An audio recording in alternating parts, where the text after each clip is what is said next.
Assalamualaikum warahmatullahi wabarakatuh. Kami dari kelompok 6 yang beranggotakan saya sendiri, Eka Prima Asda dan Lutfiah Azmi, akan menjelaskan kinetika kimia 1.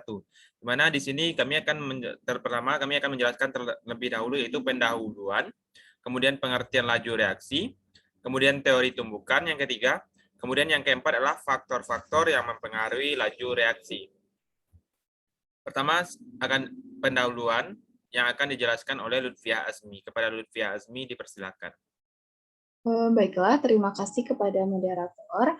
Di sini yang pertama saya akan membahas mengenai pendahuluan, di mana dalam kehidupan sehari-hari banyak ditemukan peristiwa yang berhubungan dengan reaksi kimia. Nah, beberapa peristiwa yang berhubungan dengan reaksi kimia dapat kita lihat pada slide, yaitu yang pertama kembang api yang terbakar, kemudian perkaratan besi dan pelapukan bebatuan.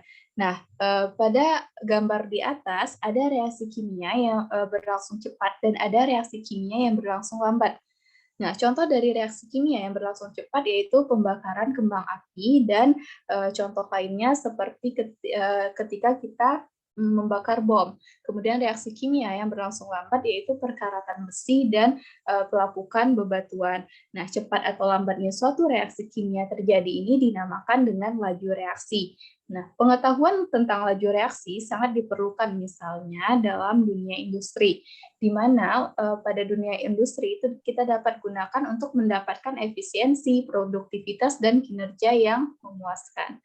Lanjut ke pengertian laju reaksi, di mana pada pengertian laju reaksi ini kita akan membahas pertama yaitu mengenai kinetika kimia, di mana kinetika kimia itu merupakan bidang kimia yang mengkaji mengenai kecepatan atau laju terjadinya reaksi kimia.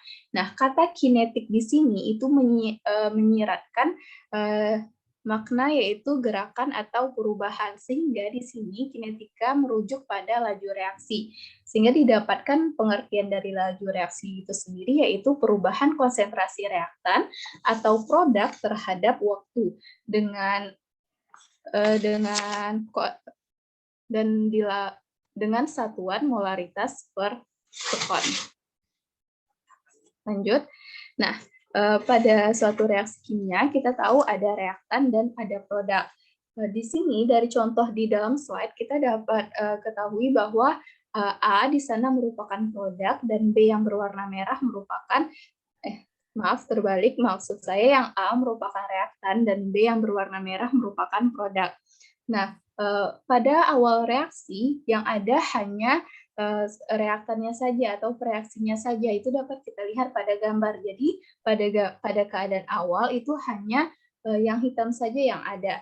Nah, seiring dengan perubahan waktu, jika di gambar ini setiap perubahan 10 sekon, maka lama-kelamaan produk akan bertambah, sedangkan reaktan akan berkurang. Jadi lama-kelamaan yang merah akan semakin bertambah, sedangkan yang hitam akan semakin berkurang. Lanjut. Nah, berdasarkan ilustrasi sebelumnya, dapat kita buat grafik yaitu mengenai jumlah molekul dan perubahan waktu.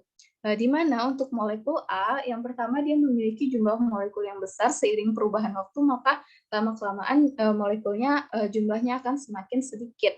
Berbanding terbalik dengan molekul B, di mana pada awalnya molekul B itu 0, tidak ada, seiring perubahan waktu maka molekul B akan terbentuk dan akan semakin banyak. Sehingga dapat disimpulkan bahwa laju reaksi itu ialah pengurangan perubahan konsentrasi A per perubahan waktu atau pertambahan konsentrasi B per perubahan waktu yang dapat dirumuskan seperti yang terlihat pada slide, di mana yang untuk A itu min delta konsentrasi A per delta T, yang B itu laju reaksinya sama dengan perubahan konsentrasi B per perubahan waktu.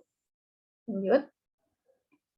Nah, contoh untuk reaksi yang lain, di sini jika reaksi itu memiliki koefisien yang berbeda, contohnya 2A menghasilkan B, maka untuk laju reaksinya itu dapat dirumuskan yaitu koefisien di sini dapat kita buat menjadi seper koefisiennya. Jadi dapat dirumuskan laju reaksi itu min 1/2 konsentrasi A per perubahan waktu atau laju reaksi B itu perubahan konsentrasi B per perubahan waktu. Nah, sehingga dapat kita simpulkan bahwa laju reaksi itu sama dengan perbandingan koefisien. Perbandingan laju reaksi sama dengan perbandingan koefisien. Lanjut. Nah, untuk lebih memahaminya, untuk lebih memahami mengenai konsep laju tadi, kita coba kerjakan contoh soal berikut, di mana terdapat suatu reaksi gas nitrogen direaksikan dengan gas hidrogen akan menghasilkan gas amonia. Nah, pada soal diketahui laju reaksi gas hidrogen itu sebesar 0,074. Nah, ditanya berapakah laju reaksi pembentukan amonia dan laju reaksi nitrogen ketika laju reaksi dari nitrogen.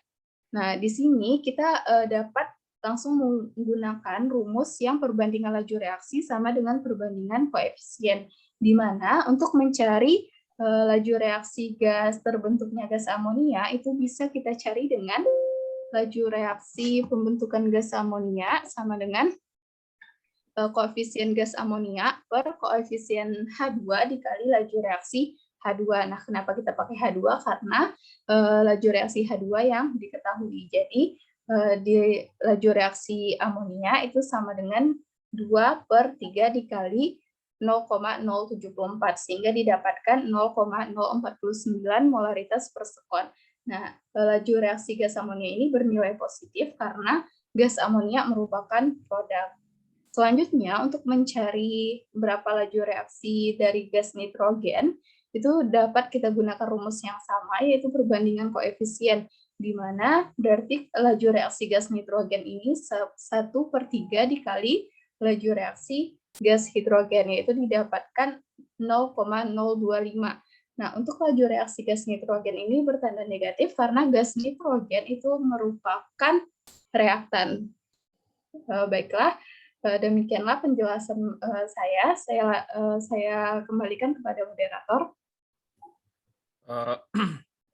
Baiklah, selanjutnya yaitu dilanjutkan oleh saya, itu tentang teori tumbukan. Dimana di sini kita bisa memperhatikan yaitu ada molekul A yang berwarna hijau dan molekul B yang berwarna merah. Dimana di sini saat molekul bergerak kemudian terjadi tumbukan, maka suatu reaksi kimia terjadi bila ada tumbukan antara molekul zat-zat bereaksinya. Nah, di sini pertanyaannya adalah, apakah setiap tumbukan pasti menyebabkan berlangsungnya reaksi kimia? Nah, tentu jawabannya adalah tidak. Kenapa tidak? Nanti tumbukan tersebut ada tumbukan yang tidak efektif, di mana tumbukan tidak efektif ini tidak bisa menghasilkan suatu produk yang baru. Kemudian ada tumbukan yang efektif, di mana tumbukan yang efektif ini ada dua syarat. Yang pertama syaratnya itu adalah harus mempunyai energi yang cukup, dan kemudian yang syarat yang kedua adalah posisi yang tepat. Nah, di sini kita bisa melihat gambar di bawah, di mana di sini gambar 1 itu tumbukan dengan energi yang tidak cukup. Sehingga saat energi yang tidak cukup tersebut, maka molekul akan kembali terpisah, sehingga tumbukan bisa dikatakan tumbukan yang tidak efektif atau tidak berhasil. Kemudian gambar yang selanjutnya itu adalah tumbukan dengan energi yang cukup, sehingga ikatan-ikatan akan terputus dan akan terbentuk ikatan yang baru. Sehingga nanti pada gambar kedua bisa kita lihat bahwa akan terbentuk suatu molekul baru atau produk baru yang maka dikatakan bahwa tumbukan adalah tumbukan yang efektif. Kita bisa melihat bahwa produk barunya itu adalah H dan I. Nah, selanjutnya itu adalah energi aktivasi. Nah, apa itu energi aktivasi? Energi aktivasi adalah suatu energi minimum yang diperlukan untuk suatu zat untuk bereaksi. Nah, di sini dikatakan bahwa suatu energi aktivasi itu akan mencapai puncak energinya dan akan membuat suatu zat akan mengalami keadaan yang namanya keadaan transisi.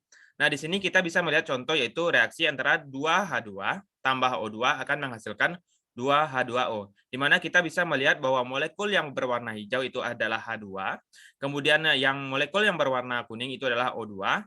Saat dia terjadi pertumbukan, maka pada saat dia berada di puncak energi aktivasi, maka di sini akan terjadi yang namanya adalah keadaan transisi, di mana keadaan transisi ini adalah putusnya suatu ikatan dan membentuk suatu ikatan baru. Nah, ikatan barunya akan membentuk ikatan yang bernama dia adalah H2O. Di mana selanjutnya yaitu adalah faktor-faktor yang mempengaruhi laju reaksi, di mana di sini yaitu ada konsentrasi, kemudian luas permukaan bidang sentuh, kemudian suhu, dan juga katalis. Yang pertama adalah konsentrasi. Dari gambar bisa kita lihat bahwa konsentrasi rendah itu mempunyai molekul yang jumlah molekul yang sedikit, sedangkan pada gambar yang kanan itu konsentrasi tinggi itu mempunyai jumlah molekul yang banyak. Nah, semakin tinggi konsentrasi, maka akan nanti kita kan sudah membahas energi kinetik, maka akan semakin tinggi energi kinetiknya, sehingga kemungkinan dia untuk bertumbukan akan semakin besar. Jika kemungkinan bertumbukannya semakin besar, maka laju reaksinya juga akan semakin cepat. Sedangkan konsentrasi rendah itu akan mengakibatkan kemungkinan bertumbukannya rendah karena energi kinetiknya rendah, sehingga laju reaksinya bisa dikatakan lambat. Selanjutnya kita akan memperjelas yaitu tentang luas permukaan bidang sentuh.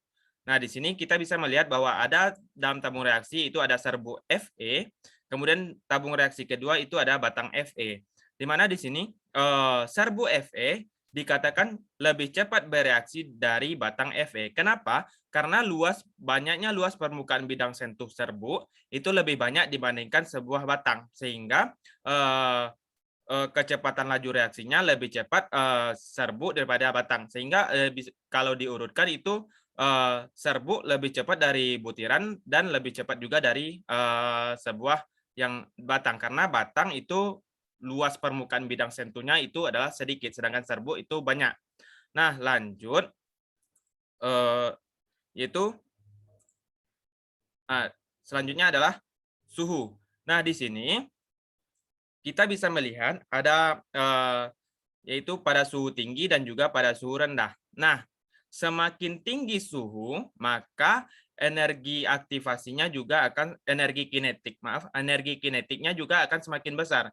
Sehingga saat energi kinetiknya besar, maka kemungkinan dia untuk bertumbukan juga akan semakin besar. Sehingga saat kemungkinan bertumbukannya semakin besar, maka laju reaksinya akan semakin cepat. Sedangkan pada saat suhu rendah, itu energi kinetiknya juga akan rendah, dan sehingga kemungkinan bertumbukannya jadi rendah dan membuat laju reaksinya juga semakin lambat. Nah, pada beberapa reaksi yang umum itu setiap kenaikan suhu 10 derajat Celcius itu akan terjadi peningkatan laju reaksi sebanyak 2 kali lipat. Nah, di sini kita bisa melihat rumus yaitu V sama dengan V0 kali delta V per pangkat TA kurang T0 per delta T, di mana V ini adalah laju reaksi pada suhu T, kemudian yang V0 adalah laju reaksi pada suhu awal, kemudian TA adalah suhu akhir, kemudian yang T0 adalah suhu awal, kemudian delta V adalah perubahan laju reaksi. Nah, selanjutnya yaitu yang mempengaruhi laju reaksi yaitu adalah katalis. Kita bisa dilihat di sini yaitu suatu reaksi dengan katalis dan reaksi tanpa katalis. Di sini katalis itu yang mempengaruhinya adalah tingkat energi aktivasinya. Nah, di sini kita bisa melihat bahwa tanpa katalis energi aktivasinya lumayan tinggi, sedangkan dengan katalis itu energi aktivasinya lebih rendah dibandingkan tanpa katalis. Sehingga dengan katalis itu akan menurunkan energi aktivasi. Nah, fungsi energi aktivasi, semakin rendah energi aktivasi, maka molekul yang mempunyai energi minimum untuk bertumbukan akan semakin banyak. Sehingga jika banyak energi molekul yang bertumbukan, maka laju reaksi juga akan semakin cepat. Sedangkan tanpa katalis, itu karena energi aktivasinya yang rendah, yang tinggi, maka jumlah molekul yang mempunyai energi minimum jadi sedikit, sehingga kemungkinan bertumbukannya juga jadi sedikit, sehingga laju reaksinya menjadi lebih lambat. Nah, kemudian katalis ini juga ada pengelompokannya. Yang pertama adalah katalis homogen, yang kedua adalah katalis heterogen, dan yang ketiga adalah enzim. Yang katalis homogen itu adalah katalis yang mempunyai wujud yang sama dengan pereaksinya. Dicontohkan di sini yaitu pembuatan gas SO3 dengan katalis NO2. Kemudian selanjutnya itu adalah katalis heterogen, di mana katalis heterogen ini adalah katalis yang wujudnya berbeda dengan bereaksi. Misalnya adalah pembentukan hidrogenasi etena dengan logam nikel.